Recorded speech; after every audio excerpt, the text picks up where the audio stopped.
This is the key to a crucible. This is Nice. the key to a crucible. That's the first time I've ever done her deathless. The sanity of the mind.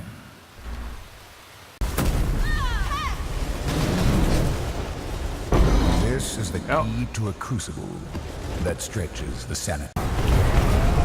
This is the key to a crucible that stretches the sanity of the mind.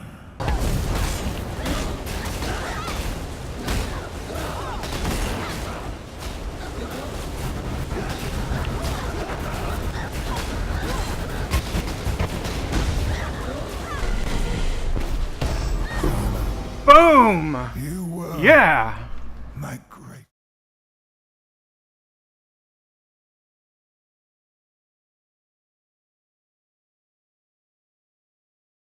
So for this build, I decided to play as a Scion Ascendant. So you would start right in the middle here, and I would recommend, I know melee damage and strength doesn't really mean anything, but that's what we're going to get for our first node. I guess it will help you level to like level 5. But I come down here and go through fire, cold, and lightning resist, and then get the sentinel. That immediately gives you 28 to all resists.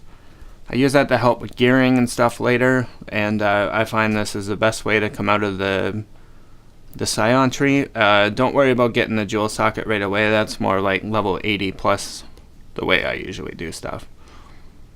And then you want to get this Wheel of Life. There's going to be a lot of life in this build because we don't get any life or anything from rings, gloves, and chest. You don't get any life from chest either. So I usually come out here, skip this jewel socket for now, and then I come and get these.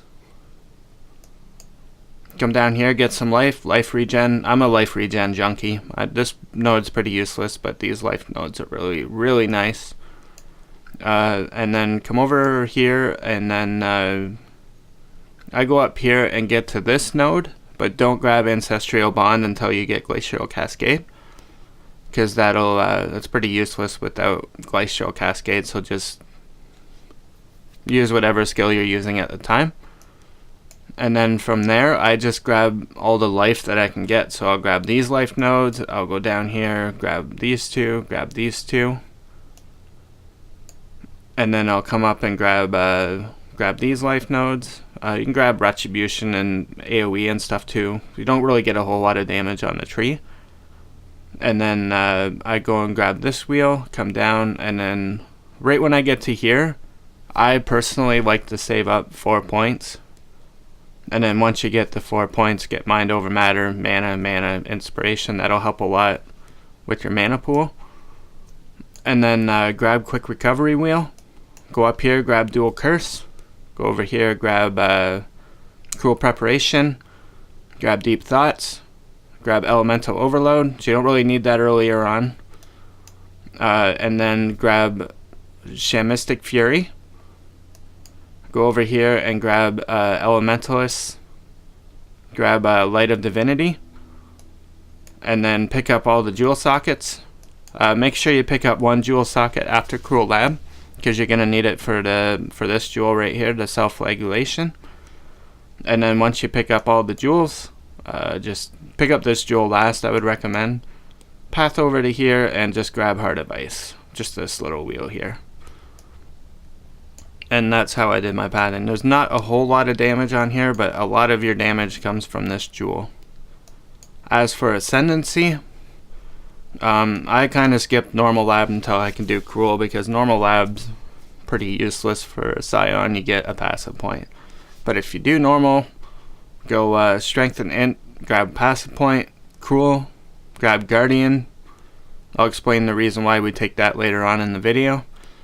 And then grab Intelligence. For Merciless Lab, grab Passive Point, Elementalist, and then I just grab Passive Point and 2 passive points. It doesn't really matter if you grab these two or these two. But that's my tree. And don't forget to grab this wheel too. I would grab this wheel before the jewel sockets as well, because this adds quite a bit of damage.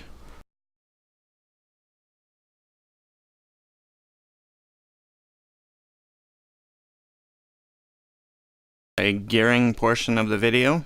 We're going to start with the unique items first. So this build is built around a soul mantle, so I would recommend getting a 5 link of that by the time you hit Cruel Lab, because you probably want to use a tablet before then, just because of the curses, and we can't be like immune to the curses, but I'll get into that after. Next, you want 2 Kikazarus. This is to do the reduced effect of curses on you. It also gives you life regen, 1 life regen per level, and mana regen, and lots of lightning resist for the 2 of them.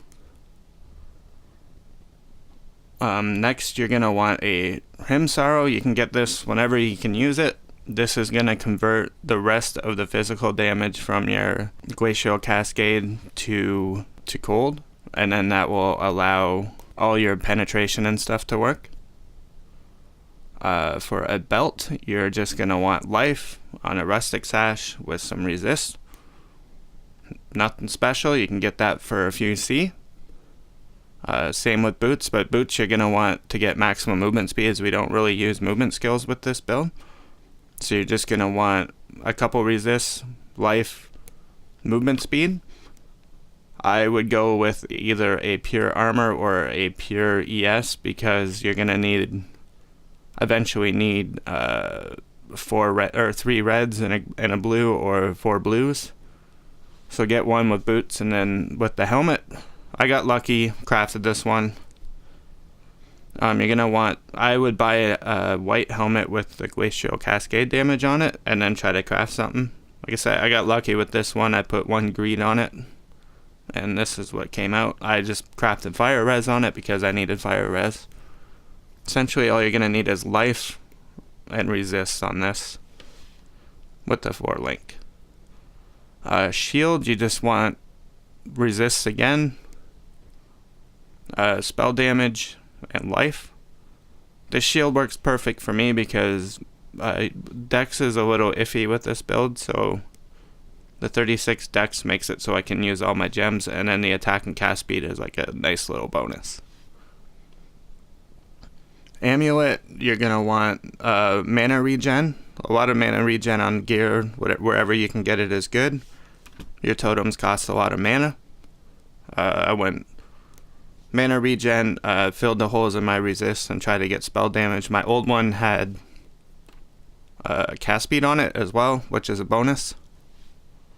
But you can get that for like 5 or 10 C. I just went with a rare wand, get as much spell damage or cold damage as you can.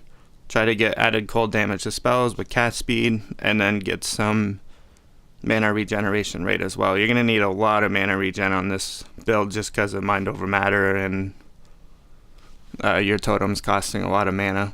For flasks, I would recommend getting a bubbling divine life flask of adrenaline. It's nice having that instant recovery. I always like the movement speed on the flask. It's pretty good. Second life flask is a panicked divine flask of staunching. I never thought I would like a panicked mod, but if you get like chunked for a lot of your health, it's just nice having a 2000 instant heal. You're going to need bleed removal on more than 1 flask because the mind over matter changes. Bleed now takes away from your mana as well, so the more ways you can remove it, the better. Now I have a Sin's Rebirth here. This thing's pretty expensive. You can easily get away with at Zeri's Flask. It's pretty much the same for this build because we scale a lot on cold damage, so it's just whatever the flat fizz is really on Glacial Cascade that this thing is buffing. I only have it on this build because my other build used it and I just stole it from him. Here you can have I like this movement speed Quicksilver Flask. It's good for running lab and some guardians. This is like the perfect roll in my opinion.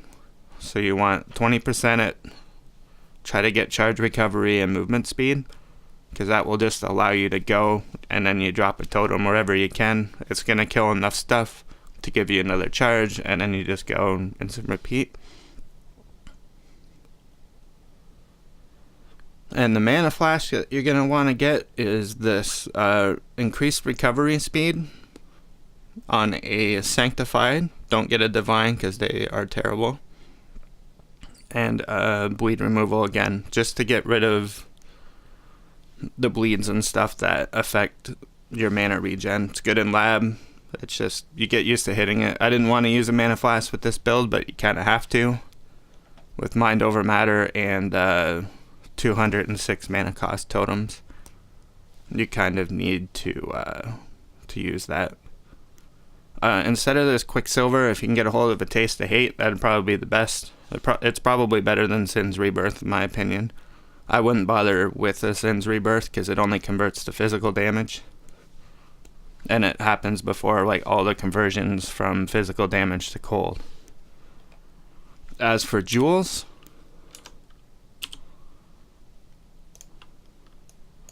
when you use Soul Mantle, you want to make sure that you have a Self-Flagellation duel, because for every curse that's on you, since Soul Mantle gives you a curse every time a totem's died or recast, it'll give you a buff instead of a curse, because we're going to be reducing the curse effectiveness by 100%, so curses aren't even going to bother you. I'll explain that later in the video. But you want to get a 20% one. This was 30C, I think I paid for it when I bought it. It's well worth it. You can't like divine it or anything because it's corrupted. For jewels, you want to try to get life, a damage mod, and mana regen. And if you have a lot of currency, you can go for like a 4th damage mod too, but those jewels get pretty expensive. So here's my maximum life, mana regen, area damage. I would go with cold damage, but and then this jewel, I got cold damage, maximum life, totems gain resist. I just tried it out. It seems like it does alright. Self-flagellation here. I have a Dex. Dex is a good thing to get on one as well. Cold damage, maximum life, resists. And this one I just got Dex, cold damage, and maximum life. So essentially you want a damage mod, life, and then fill in the holes. Like Dex is a hard problem with this build, so I'm just like, I'll just grab some Dex jewels. Oh, and then this one is totem resist, maximum life, and then cold damage again.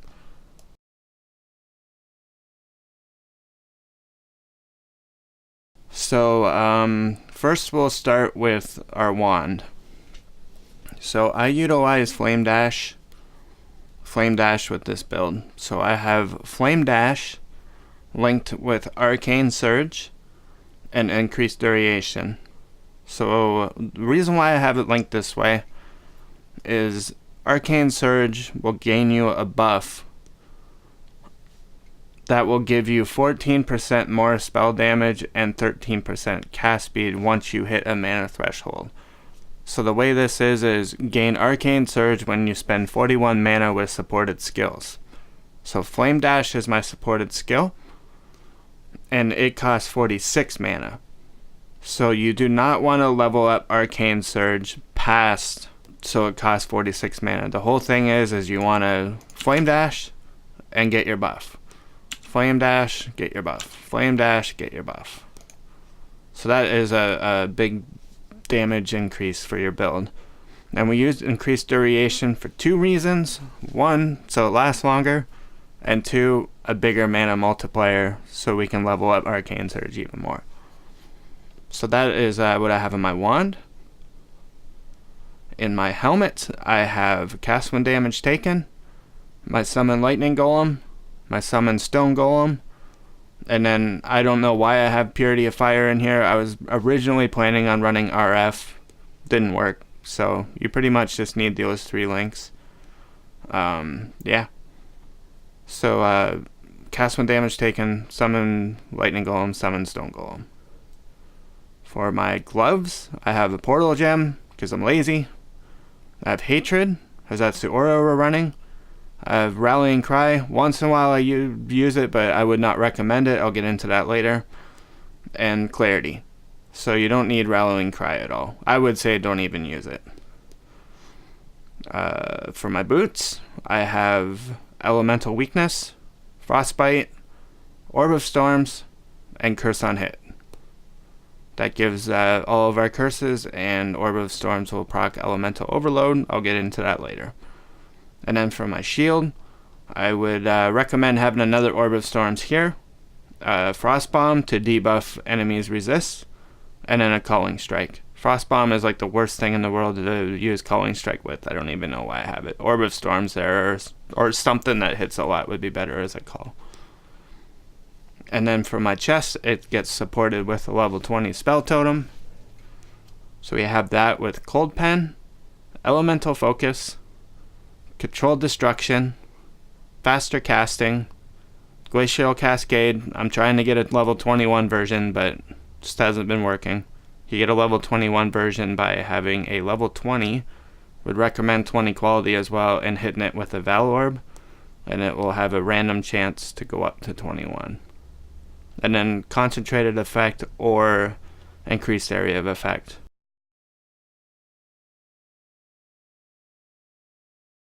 Alright guys, so this part of the build, I'm going to show you how it all works after showing you like my tree and my gear and stuff. So the way this build works is it utilizes the additional curse. So the random level 20 curse when your totems die or gets recasted. So here's an example. So if I have 3 totems up and I cast another one, I get a curse, I get a curse, I get a curse, I get a curse, curse, curse, curse, curse, like, and so on and so on. And every single one of those curses gives me 20% increased damage. So if I have 5 curses on me, it gives me 100% increased damage. So that inadvertently is a nice buff. Now the way we counteract these curses is with 2 different things. First, we buy 2 of these Kikazaru rings, and what they do is have 40% reduced effect of curses on you. So 2 of these will put it to 80. So the 2 is 80, and then you get your mana regen and your life regen and stuff. And then with your passive, so the Guardian, 25% reduced effective curses on you, so that puts it over 100. So that essentially means that any maps or any curses that are cast on you does not do anything to you except buff you. Now this has its perks throughout the whole game, like for instance, curse maps, like you don't have to worry about being LE weak capped. You literally just need 75, 75, 76. You're good. You don't have to be at 109, I think it is, to be LE weak capped, because that curses don't do anything to you. So like, let's see if I can get a reduced. So I got a lightning one right now. Doesn't do anything. I have Elemental Weakness, level 20. That's higher than the map version. Doesn't do anything. So that's just an example, like, or vulnerability. You don't have to worry about taking any extra bleed damage. So it's like a huge defensive part of the build as well as the offensive part, because you don't have to worry about curses, and then now you can have a halo of curses above your character, and you don't even have to worry about them. So that can get like around 100%. Like my tooltip's only 24. I don't even think. Yep, Conk's in.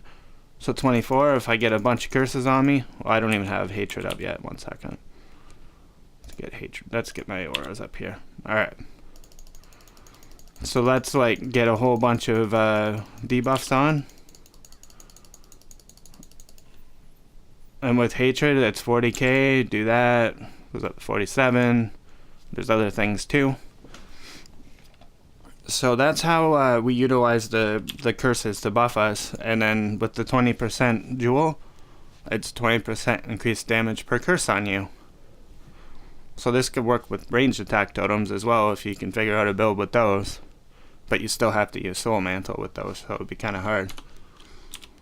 And the perk about Soul Mantle is you get an extra totem. So that inadvertently buffs your damage by 50%.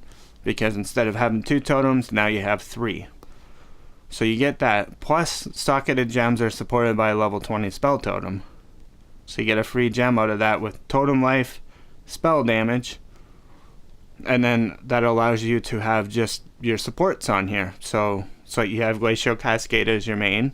You already have your spell totem, so now you can use all your supports. So for me, Cold Pen, LE Focus, Control Destruction, as mentioned earlier in the video, faster casting, Conk Effect, or AoE. So that makes it so that your totems have a 7, or essentially a 7 link. The only downside to this is your totems cost 206 mana. So you take quite a bit of extra damage from that as well. So that's not the only way we buff for damage in this build. Another way we buff for damage in this build is using Flame Dash, Arcane Surge, Increased Duration, making sure that the mana cost of Arcane Surge is below the mana cost of Flame Dash. So just from Arcane Surge alone, we're at 35, 42. So it gives us like 7.5k dips. So just from flame dashing once every 7 seconds, you get that huge damage increase. And then furthermore, we use Frost Bomb. That's something that doesn't show up on your tooltip. But unlike curses on bosses, I believe the minus 20% cold resist, the bosses don't like resist that. Like what I mean is like I think bosses have 60% curse effectiveness on them or something. I don't think this cold resist has that reduced effect. So you have the 20% effectiveness of or minus resist for that, which is pretty good. I discovered that a little later, and according to PoE Builder, that adds 10k DPS per totem per hit. Also, we have our dual curse setup. So curse on hit, I would recommend 20%, just for more curse effectiveness. Orb of Storms, Frostbite, and Elemental Weakness, so you get 39 from that, 44 for that. So with all that, like even though it doesn't show up on your tooltip, that's essentially, like, in my opinion, doubling your damage with those 4 things. Alright, so let's head to Ravage Square, and I can show you how Elemental Overload affects your damage as well, just for the additional damage. So we have it with Elemental Overload. So I'm just going to get it to proc here real fast. And then you can kind of see, okay, it's up. So we got 49, Flame Dash, we got 59. So just from those 2 buffs, it increases our damage by a lot, like over 20k. So that alone is like a massive buff. So, and that's not even with the extra curses on my totems. Like, it's just without the extra curses. So like for instance, like with all the totems up, or all the curses on me, I mean, we're at 37k, which doesn't seem like a lot, but it just keeps going and going and going, like 40k now, 41 and 42k, like it's crazy, like how much that ramps up, and it's giving you that much damage from just having 24, or not 24, but from having 35k and then adding 6k on top of that, and then doing the mores on top of that. It's just, it increases your damage by a ton. So that's why we have the curse on hit Orb of Storms setup thing, and then add flasks into the mix. Like, it's pretty crazy. So that's kind of how this build works, is it utilizes the Soul Mantle, uses the curses to buff you. Alright, so this is essentially how Glacial Cascade works. I'll do my best to explain it. when it comes to using increased AoE and how it reacts differently than using non. So for instance, let's go into like I'm a hideout decorator, can you tell? But anyway, so with increased AoE in, you hit it and it really like covers a lot of the screen. So you can kind of see like it goes from here to like here. So the way GC does, obviously it doesn't do any damage because I'm dual totem. But it can hit 2 or 3 times depending on the size of the monster hitbox or like if it's a big monster or as regards to a smaller monster. So when it has increased AoE in, those little hit spots are a lot bigger than when it has concentrated effect in. So when I hit this, let's just say, let's go down over here a bit. So it goes to the corner of the screen. So it goes from my character to the corner of the screen. So let's say like it hits once here, hits once here, hits once here. So that is great for map clearing because you can just hit like a wide variety of maps, and bigger bosses it works pretty well against as well. But if we take out increased area of effect and put concentrated effect in, you'll notice that it goes to about here. So the reason why conc effect is so good with this is the fact that since it's not going across the screen anymore, it's going to like here, it still needs those 3 hits in that one cast. So let's say it goes from here to here. So this circle, it goes from here and then it goes to here. So it's gonna hit like here, here, and here, and like a little AoE thing inside of the skill itself. So if you're fighting Shaper or something, the potential of this skill hitting Shaper 3 times is a lot more likely with conc effect in than it is with increased area of effect. Because with increased area of effect, it goes so much farther, and those like little, like with increased area of effect, it's gonna hit like here, here, and then like down here, instead of hitting here, here, and here.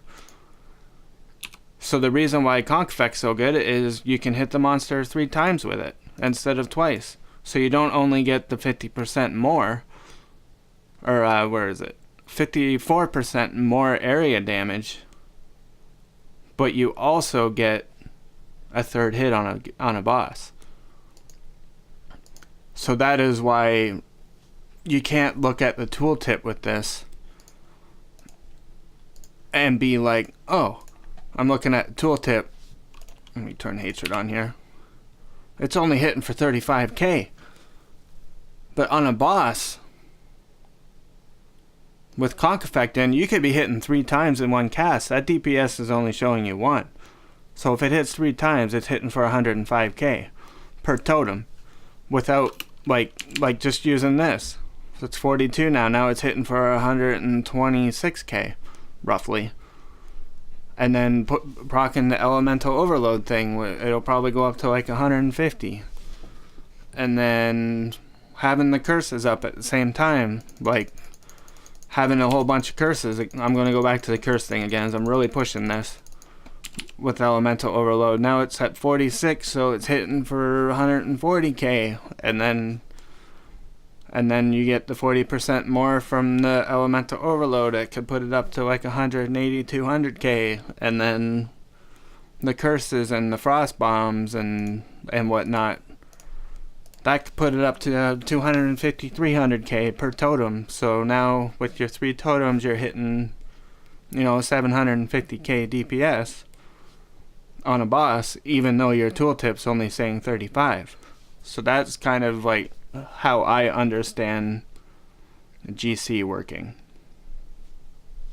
And then the last part is we use Rimsorrow to convert, because Glacial Cascade only converts 60% of your damage to cold, we want all of it to be cold so it can utilize the penetration of all the cold resist. Instead of only penetrating 60% of our damage, it's now penetrating 100% of our damage. So this gives me the rest of the physical damage, because this only 60% of physical damage converted to cold damage. This will convert the other 50%, or the other 40, to cold. So now all of my damage is cold. So now I do 11,683 to 17,652 cold damage. So that buffs my damage even more. That's the reason why stuff like a Rustic Sash, 22% increased physical damage, buffs my spell as well, because it does physical damage first, and then it gets converted to cold damage, and thus that's how it works. So mind over matter. The reason why, there's a couple reasons why we use mind over matter. First, it's obviously a great defensive tool, and we don't really have a whole lot of defensive ways of this build. I don't use endurance charges, or enduring cry. I'll explain that in a minute. But the mind over matter has a few buffs, but it has its drawbacks as well. So obviously, 30% of damage taken from mana before life. That's good. Then we get these huge mana nodes behind the wheel, because we need a lot of mana with this build. The more mana you have, the more you can regen. So 206 mana cost per totem. If you're going to put 3 up, you don't even have enough mana to cast like 3, bang, bang, bang. So you obviously need a lot of mana regen. But the thing is every time you get hit, that takes away from your mana as well. So you get that, and then with the damage over time changes to mind over matter, that can make things like Uber Edziri, which I haven't been able to kill, but it's definitely doable with this fight, or with this character. I just don't have a whole lot of experience with that fight yet. So I'm kind of like panicking all the time and whatnot, instead of just, being cool and relaxed. So with mind over matter, that gives us our defensive thing as well. And then when it comes to the elementalist, the reflect doesn't mean anything to us, and the conflux doesn't, because we use elemental focus, so we can't do the thing anyway. But we can do the penetrate, and then we can do the additional golem. Now I took lightning golem for the cast speed, and the is that all it gives? Yeah, cast speed. And then I took Stone Golem for the life regen. So 105 life regen per second from the Stone Golem. I'm level 92. So it's 92 from that ring, 92 from that ring, and then the little bit of life regen nodes that I got on the tree. So I regen 444 life per second, which is constantly having a flask running. And then 164 mana. Ideally, I want to try to get that up to like 200. That would be ideal, because it's still like mana goes down pretty fast, and like if you have like people hitting you and stuff. But that's pretty much how this build works. So it utilizes all of that. Like I said, flasks, you don't really need anything special. Like I said, Adzeris, a taste of hate would be good. You need the mana just because these totems cost a lot of mana. And yeah, I hope this explained it well. I just have Frostbomb with Culling Strike. I really want to get something else in there. Oh, and the reason why I don't use Enduring Cry on this build. People are like, oh, it gives you that 6% flat. But to me, I don't think it's worth it, because you have 2 golems. You have 2 golems out. You have 3 totems out. There's 5 targets for the monsters to hit. If you Enduring Cry, every single one of those monsters are now going to attack you, because you taunt. And instead of taking no damage from all those monsters, you're now taking 6% less damage from the endurance charges from like 10 monsters. So instead of taking nothing, you're taking like a ton. That's why I don't want to use Rallying Cry. That's why I don't want to use Enduring Cry, is I don't think it's worth it. Plus you're doing like, Frost Bombs, you're constantly using Orb of Storms, you're flame dashing everywhere, dropping down totems, avoiding mechanics and stuff. I really don't think you need it. But that's my opinion. You can use Enduring Cry if you want, but that's the whole reason why I don't use it, because I taunts everything to you. Instead of having nothing attack you, everything's going to attack you. So that's how this build works.